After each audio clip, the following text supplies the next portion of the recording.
In my opinion, this is the perfect pastry for quiche, and it is so easy. It has 3 ingredients, it doesn't require blind baking, there's no rolling out, and it comes together so quick, and it's really easy to remember as well, and it tastes absolutely delicious. It also translates beautifully to gluten-free. In this video, I'll also show you how I make a quiche, the filling. I'm looking forward to eating it, so let's get cooking. Going up. The quantity I'm making today is enough for 2 quiches because I like to freeze half the dough for next time. You'll need 250 grams of soft cream cheese and 250 grams of soft butter. Using an electric mixer or just a spoon and a bit of muscle power, cream the mixture together until it's well combined and a little fluffy.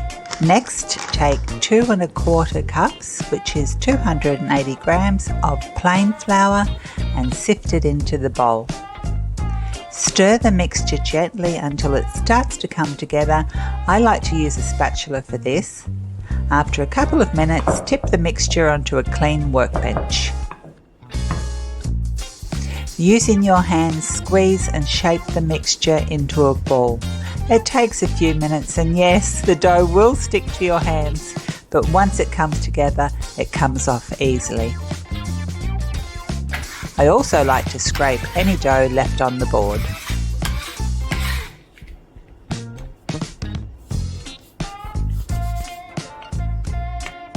Cut the dough in half if you're making this quantity, and wrap each half in plastic wrap and place one in the fridge and the other in the freezer.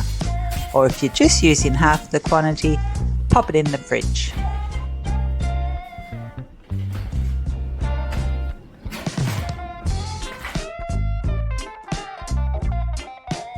After an hour, remove the dough from the fridge. The quiche dish I'm using today is a 25 centimetre diameter glass dish, and there's no need to grease it. Pull off pieces of the dough and press them into the dish using your fingers, palms, or whatever works best. Mould the dough into the dish. I've rolled this pastry in the past and then patched it up with pieces of dough, and it works fine too. Use whatever method is easiest for you. I like to dip a spoon in flour and smooth out the surface of the dough a bit.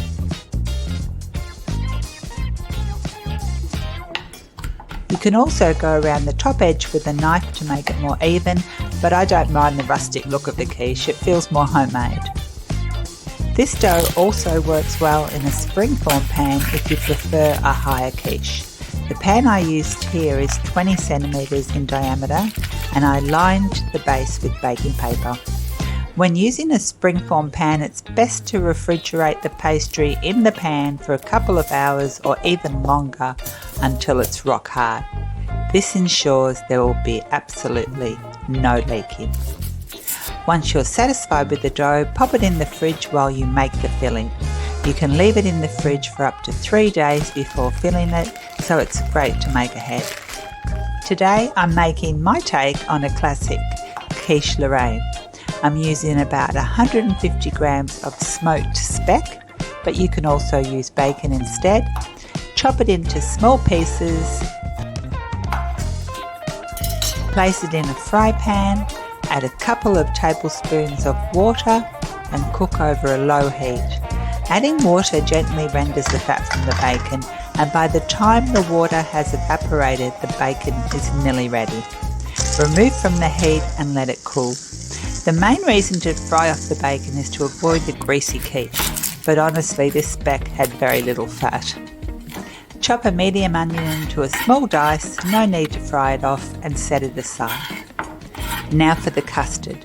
I like to work on a ratio of 3 eggs to 1 cup of liquid, which produces a beautiful egg custard. Most of the time I use half milk and half cream. So into a bowl, crack 3 eggs, add a half a cup of cream, a half a cup of milk, 1 teaspoon of salt, 1 teaspoon of pepper, and just 1/4 teaspoon of nutmeg. Whisk gently with a fork just until the eggs are broken up. Try not to over whisk. You can use any cheese you like. Today I'm using a couple of slices of Swiss cheese and some grated cheddar. I like to layer it. First some Swiss cheese broken into pieces,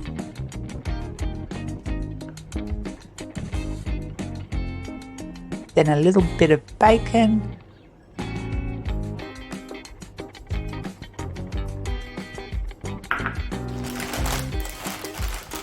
followed by more cheese, cheddar this time, then more bacon,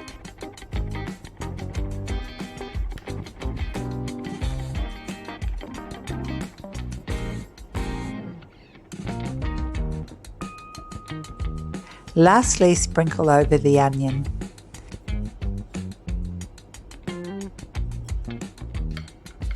Take the custard and slowly pour it over the base, smoothing it out as you go.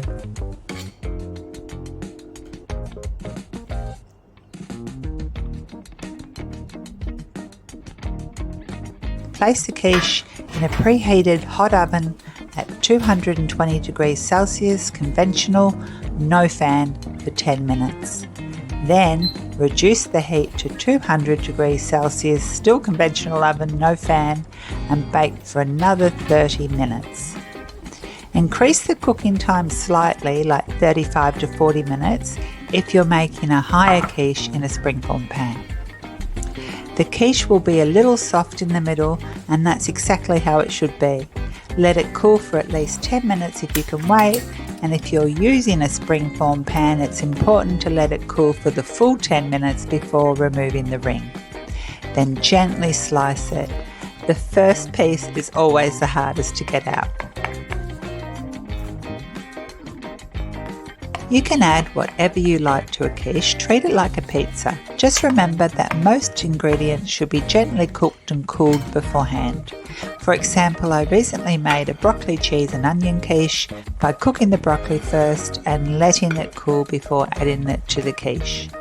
It slices much easier when cold and it tastes delicious both warm or cold. We love eating it with dressed salad leaves, a dollop of tomato relish and mayo. This pastry recipe is so delicious and a foolproof and easy way to make a quiche.